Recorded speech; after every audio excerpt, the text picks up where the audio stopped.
বিভিন্ন মানবাধিকার সংগঠনের কর্মীরা ছাড়াও বিক্ষোভ সমাবেশে ভার্চুয়ালি বক্তব্য রাখেন বিশ্বখ্যাত আলোকচিত্রী ডক্টর শহীদুল আলম, ফ্রান্সের প্যারিস থেকে মানবাধিকার ব্যক্তিত্ব পিনাকি ভট্টাচার্য ও ঢাকা থেকে ভিপি নুরুল হক নূর। আজ আমরা এখানে ভারতীয় দূতাবাসের সামনে বিক্ষোভ কর্মসূচি দিয়েছি, কারণ একটাই, বাংলাদেশের গণতন্ত্র আজ হুমকির মুখে।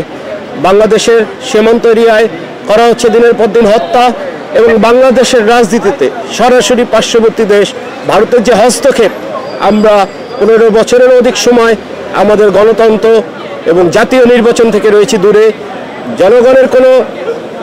জনগণের কোনো প্রশ্ন সরকারের কাছে করণীয় নেই। একের পর এক চুক্তি করে যাচ্ছে ভারত, এবং বাংলাদেশ স্বাধীন হওয়ার পর থেকে সব থেকে বেশি যে লাভবান হয়েছে সেটি ভারত।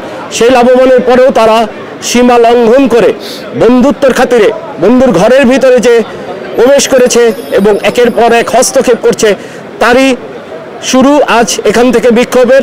এরপর আমরা সারা দুনিয়াব্যাপী বিক্ষোভ কর্মসূচিতে নামব, এবং শুধু ভারতীয় পণ্য বর্জন নয়, আমরা সকল রকম পদক্ষেপ দেব আমাদের দেশের রাজনৈতিক স্বচ্ছতা ফেরত আনার জন্য এবং আমাদের দেশের গণতন্ত্র ফেরত আনার জন্য।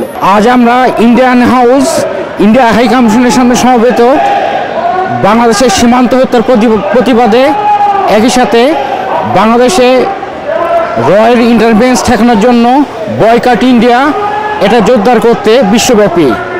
Through this Indian High Commission to don't put your noise about the Bangladeshi matter and stop killing our people in the border. Don't be rude for Bangladeshi.